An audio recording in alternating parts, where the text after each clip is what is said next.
السلام علیکم ورحمۃ اللہ وبرکاتہ۔ اللہ تعالیٰ آپ سب کو ایمان اور تقوی کی بہترین حالت میں رکھے، آمین ثم آمین۔ آج کا ٹاپک بہت دلچسپ ہے، یعنی کہ کہاوت ہے ایک، سو چوہے کھا کے بلی حج کو چلی۔ کچھ لوگ سو چوہے کھا کے بولتے ہیں اور کچھ 900، یعنی دونوں کہاوت دونوں طریقے سے مشہور ہے۔ 900 چوہے کھا کے بلی حج کو چلی اور 100 چوہے کھا کے بلی حج کو چلی۔ بہرحال یہ کہاوت اکثر ان لوگوں پر بولی جاتی ہے کہ جو اپنی برائی کو چھوڑنا چاہتے ہیں اور اچھائی کی طرف لوٹ کے آتے ہیں، تو ہمارا معاشرہ ان کا جینا حرام کر دیتا ہے۔ یعنی کہ فار ایگزامپل ایک بچہ مسجد میں نماز پڑھنے آیا ہے، اس سے پہلے وہ نماز نہیں پڑھتا تھا، مسجد کا منہ بھی نہیں اس نے دیکھا تھا، لیکن اللہ نے اس کو ہدایت دی تو وہ مسجد تک پہنچا۔ اب مسجد والوں کا کیا ریئیکٹ ہے سامنے سے، یعنی کہ اس کو دیکھا اور ہکے بکے رہ گئے، پھر اس پہ تانے کسے، اوئے آج اس کو کہاں سے راستہ آ گیا مسجد کا، یار تو آج کہاں سے نکل آیا مسجد میں، تجھے مسجد میں آنا کیسے سوجھ گیا، یعنی اور بھی بہت سارا، یعنی اس قدر اس کو ٹارچر کیا جاتا ہے۔ وہ کہتا ہے کہ لو میں نے آج کے بعد آنا ہی نہیں ہے مسجد، بجائے اس کے کہ اس کو اپریشیٹ کیا جائے، اس کی حوصلہ افزائی کی جائے، یعنی کہ ماشاءاللہ اللہ تعالیٰ نے آپ کو توفیق دی، اللہ آگے بھی آپ کو مزید توفیق دے۔ ہمیں بڑی خوشی ہوئی کہ آپ آئے،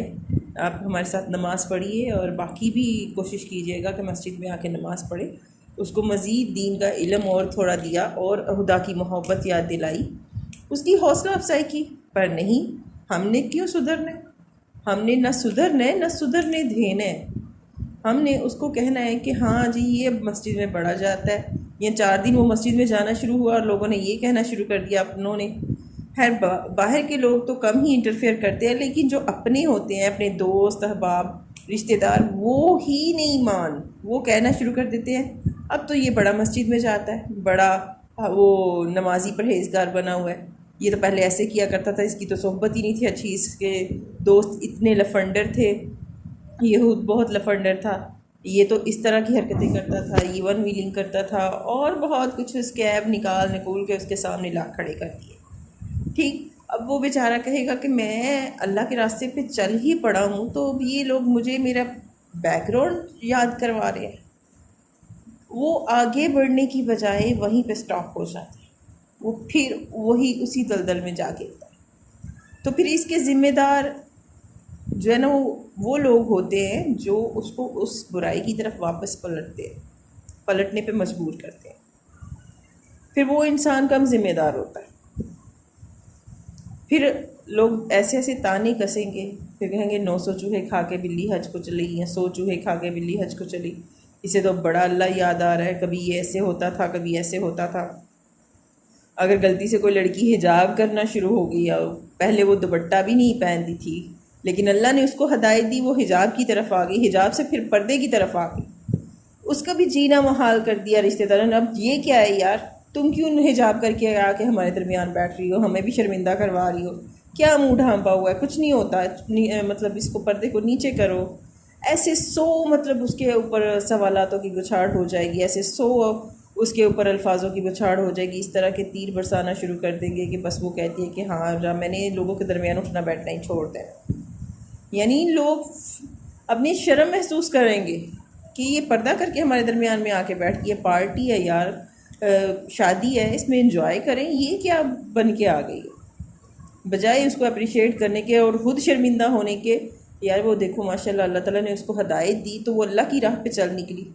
اور ہم ہیں کہ وہیں کے وہیں بیٹھے ہوئے ہیں۔ اس کو شرمندہ کروانے کی، شرمندگی محسوس کروانے کی بجائے ہمیں خود کو شرمندگی محسوس کروانی چاہیے کہ ہم کیا کر رہے ہیں، ہم کس راہ پہ ہیں۔ اللہ نے اس کو تو ہدایت دے دی، 100 چوہے کھانے کے بعد اللہ نے اس کو تو حج نصیب کر دیا، اور ہم تو 100 چوہے کھا کے بھی وہی کے وہی ہیں، ہمیں حج بھی نہیں نصیب ہوا۔ اللہ نے اسے تو ہدایت دے دی، لیکن ہم کہاں پر ہیں؟ ہم تو وہی شیطان کی راہ پہ کھڑے ہیں۔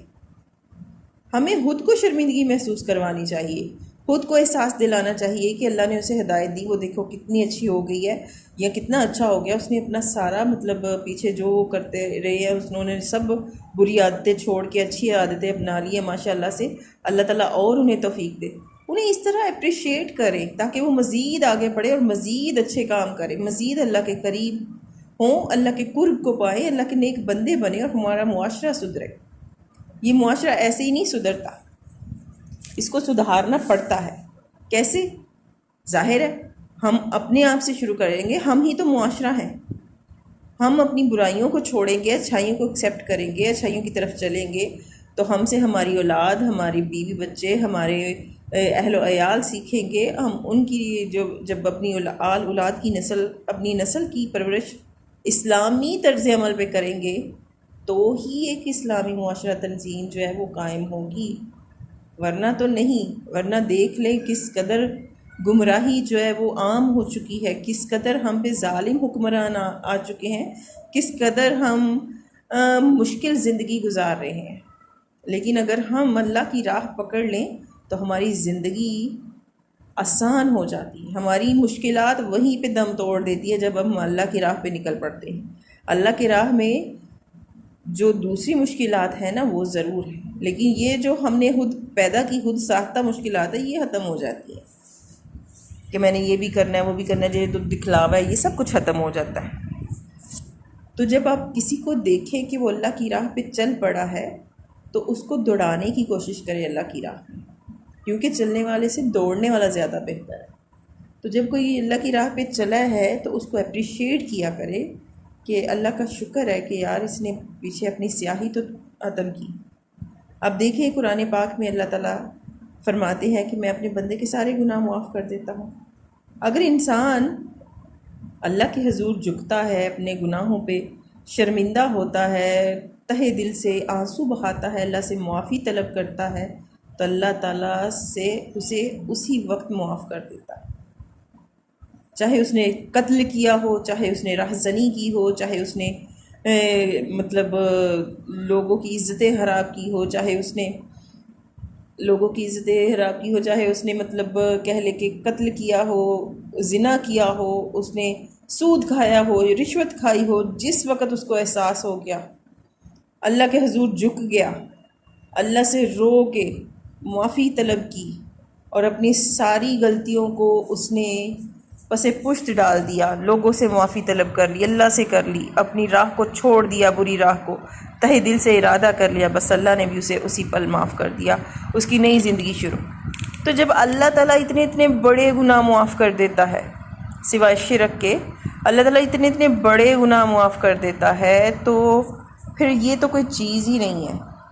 کہ آپ کے اوپر آپ سے غلطیاں ہو رہی ہیں، گناہ ہو رہے ہیں چھوٹے موٹے، تو آپ کہیں کہ مجھے اس کی معافی نہیں مل سکتی ہے نا۔ ہر چیز کی جب اللہ معافی دے رہا ہے تو پھر لوگ کون ہوتے ہیں جو اٹھ کر کہیں کہ تمہارا بیک گراؤنڈ تو ایسا تھا، جب اس بیک گراؤنڈ پہ اللہ نے اپنے فضل سے چادر ڈال دی، اپنی معافی کا وہ سٹیمپ اپنی معافی کی لگا دی، تو کسی ایرے گہرے کی تو ہمیں فکر نہیں کرنی چاہیے۔ تو بس اللہ سے رجوع کریں، اور جب آپ دیکھیں کہ آپ کے ارد گرد کوئی بچہ بچی یا اپنے برائی کو چھوڑ کر اچھائی کی طرف گامزن ہے تو پلیز ان کو اپریشیٹ کرنا سیکھیں، ان کی حوصلہ افزائی کرنا سیکھیں اور ان سے کچھ سیکھیں اور کہیں کہ ہم نے بھی ان کے جیسا بننا ہے۔ اور اللہ ہم سب کو توفیق عطا فرمائے، کیونکہ یہ اللہ کی اذن کے بغیر ممکن نہیں، اللہ کے حکم کے بغیر ممکن نہیں، اور اللہ ہی جسے چاہتا ہے سیدھی راہ دکھاتا ہے، ورنہ لوگ تو سیدھے راستے پہ چلنے والوں کو بھی چلنے نہیں دیتے۔ اللہ ہم سب کو ہدایت عطا کرے، ایسی ہدایت جس کے بعد گمراہی نہ ہو، اور ہمیں توفیق دے اللہ کہ ہم خود بھی نیک راہ پہ چلیں اور دوسروں کو بھی اپریشیٹ کریں۔ آمین ثم آمین۔ السلام علیکم ورحمۃ اللہ وبرکاتہ۔